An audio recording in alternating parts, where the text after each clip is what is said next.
trapped for the next 70 minutes. You can't keep the black man down. What you talking about? I ain't trying to keep you down. I'm trying to educate you. You can't keep the black man down. Man, tell me I'm black too. Oh, sorry, I'm brown. My bad. You don't like that? Good caramel. Yeah, they don't. Can you turn your mic on, Ruben, please? Thank you. You know the black men don't like the light skinned caramel brown people. Whatever, man. Now you tripping. Now you sound like you talking nonsense. If you gonna say something, then say something. But don't talk nonsense. I'm just saying, man. I mean, if you want to piggyback on the conversation that we was having last week, light skin versus dark skin, is that where you going with this? I mean, you know, I take it wherever we need to go. I mean, obviously, but we, like I said, we on schedule. We ain't got time to be arguing with you about stuff we talked about last week. I'm not arguing. arguing. Talked about it last week. You don't want getting heated, sir. I'm not heated, dude. I'm good. I mean, you got the old black hat, the black shirt on me. That's how I roll. That's always hot. You need me to get a glove to put on my right fist? I mean, then you gonna be Michael Jackson? What's up? Nah, he said black, not white. Nah. Hold on, man. He was till like 86. All right. Yesterday in Wisconsin, there was an unfortunate mass shooting again. The suspected gunman was identified today as a Wade Michael Page, who served in the Army from April of 92 until October of 98 out of Milwaukee. He served as a Hank missile system repairman at Fort Bragg in North Carolina before becoming a psychological operations specialist. The officials say that he left the Army in 98 for a pattern of misconduct, reportedly left with a general discharge under honorable conditions that did not allow him to re-enlist in the future. He also received administrative punishment in June of 98 for an incident where he had been AWOL while drunk on duty. What we know about yesterday's incident was he basically walked up on this Sikh temple and began shooting, and when he was confronted, he fired on the police, shooting one officer at least 8 or 9 times before being killed by another officer. So I just want to kind of, set up the background for that story and then kind of just round table it. Carlton, I'm going to start with you. You and I had a rather heated debate a couple of weeks ago when we were talking about the shooting in Aurora. Just your general thoughts on this one now that we've had another mass shooting. And the first question I'll ask you, is this a terrorist act? They have already deemed it as a terrorist act. I forgot the word that they used. Domestic terrorism. Domestic terrorism. Thank you, sir. They've already deemed it as such. Well, I'm asking you. I'm asking you your opinion, because this was the conversation that you and I had a couple of weeks ago. So I know that they have already deemed it. I'm aware of that, but I'm asking you your opinion. Is this a terrorist act? This time I see it more as a racial situation, because this man singled out a specific sect of individuals. Okay. If you want to define that as terrorism, okay. Well, I'm asking you if you define it, because I'm defining it as a racially motivated crime. Okay. I'm not. So it's a hate crime. It's a hate crime to me. Okay. Because he singled out one sect of individuals. He did not go into a public. He went into a public forum, but he did not go into a public forum that was attended by different cultures, right? Different ethnic groups. The Sikh community, from what I understand, is an Indian, East Indian community, and judging by their physical appearance, they are often mistaken as Muslims. So, now you have a domestic terrorist, as he's been called, Big Rube, seeking out these people, apparently based upon how they look, and there was some talk about him potentially having some ties to the Aryan nation. What's your initial thought on this? I was pretty much shocked when I read about it, and then as I read more about it and then read more about him, it just goes to show the ignorance that we have left in this country. I mean, and another thing, and I'm going to get on my political standpoint here, how can people just go and buy guns? Just automatic weapons? Really? First constitutional right. Man, you can buy a gun, but nobody say you can go buy an AK-47. Constitutional right. Man, constitutional right, my left cheek. All right, well, here's the thing with the constitutional right thing. Change it. You've got a lot of the stuff in the Constitution that's outdated in 2012, and that's why you've got amendments to the Constitution.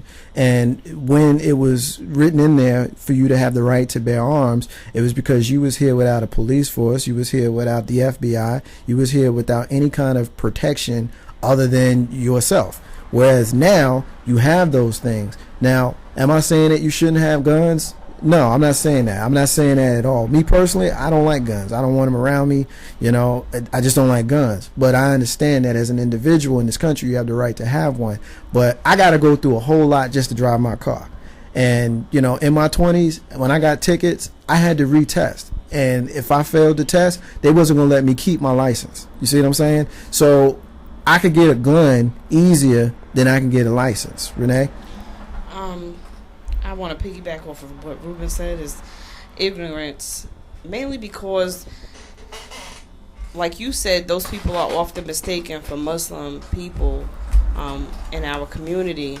And if you don't take the time to know the people that are in that community, like that was a temple, you know. So those people didn't just decide to set up a temple there last week and have a service or whatever. They've been there for quite some time. So the fact that, you know, this guy decided to walk in there and start shooting, which meant he was profiling that building for a minute and profiling those people for a minute. So to me, it's borderlining. It's both domestic terrorism, but it's also a hate crime as well. I mean, the other thing that I wanted to kind of talk about, and just want to spend a quick minute doing this because I'm interested in getting the Lady D really excited to talk to her. She's a member of the New York Police Department. We're going to talk to her in the next segment. But we just have a rash of these things that are coming up. I mean, it just seems like every couple of months or couple of weeks in this case, there's things that are coming up, whether it be now with, you know, Wisconsin. Last time it was Colorado. You know, last year, remember, we had the congresswoman that was shot in Arizona. You know, we had school shootings with Columbine and all of this kind of stuff. I mean, Carl, I'm going to ask you on this one. What the hell is going on with our citizens that we feel like we need to, and I'm going to say we because we all, you know, we have different opinions. Some of us, you know, are liberal. Some of us are conservative. Some of us are militant. Some of us are not. But at the end of the day, we need to work together and try to figure all of this stuff out together. Why, in your opinion, and I know you can't speak for anybody, but just kind of give me your thoughts on what the hell is up with these cats that decide that the way they try to solve whatever's going on with them is they go and they shoot up other people. Well, they figured that if I'm going to be misery, I'm going to make somebody else just as miserable as me. Why not? I mean, misery loves company, as the saying goes. My thing about most of these people is that they're crazy. They need to go ahead and take themselves out, learn how to be well adjusted, but they never learned. It's just their own personal private demons that they put on somebody else, and they want somebody else to hurt just as bad as they do. Big rope. Granted, oh, my bad. I'm sorry. I thought you were done. Well, I'm sorry. No, I don't talk much, so you want to cut me off short. I understand. I'm sorry. You know, my biggest thing is that, you know what, Ruben, don't make me shave you over there. They sit there and say, gun control this, gun control that. Gun control does not solve crazy-ass people. If I got a tip jar for that, then I got a tip jar for that. That's the point. That's the problem right there. I can't control crazy people. Gun control would not help that. When you have certain organizations who are trying to get doctors to release certain information about a person's mental stability, then that comes into play with, you know, doctor-patient privilege and all that kind of stuff. You know, point blank of the matter is you can't control damn crazy. Ruben? You know, my only issue is that a lot of people they all have one thing in common. This is their America. No, as they like to say, this is my America. First of all, it's not your America. It's our America. Because last time I checked, I don't know anybody who came on a slave ship over from Africa. I don't know anybody who was here when the Indians came and we took over the place. So unless you know and you have visions of all that going on, this is our America because it was handed down to us from generation to generation to generation. When you start making it your America, that's when you start losing sight of simple values such as how do you talk to other people? How do you respect other people? How you deal with other people in general. Now, if you don't want to deal with other people, fine. Then you deal with yourself in your own little closet. You pay your bills, never leave your room, whatever. You take care of yourself. You know, you don't need to bring out your misery to me because I'm smiling today. And it's always, unfortunately, some of those people who feel like it's theirs. It's never yours, not Marcus Jade's. It's not Bill Rube's. It's ours. When you start saying that it's mine, you lose sight of everything. Well, certain cultures of people, let's say the other persuasion, as an old friend of mine would say, have a sense of entitlement. And that's, when you say the our America or this is my America, we're collectively here as a group. Everybody needs to work together. But you have certain groups of people that feel like this country still belongs to them.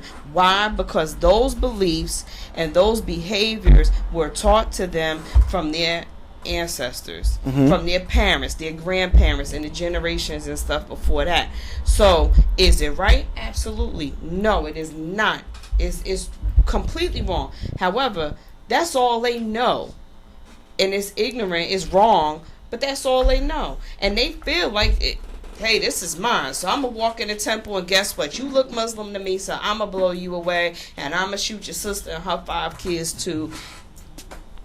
And and to piggyback on that, I'm going to give out another thing, such as, this is my America.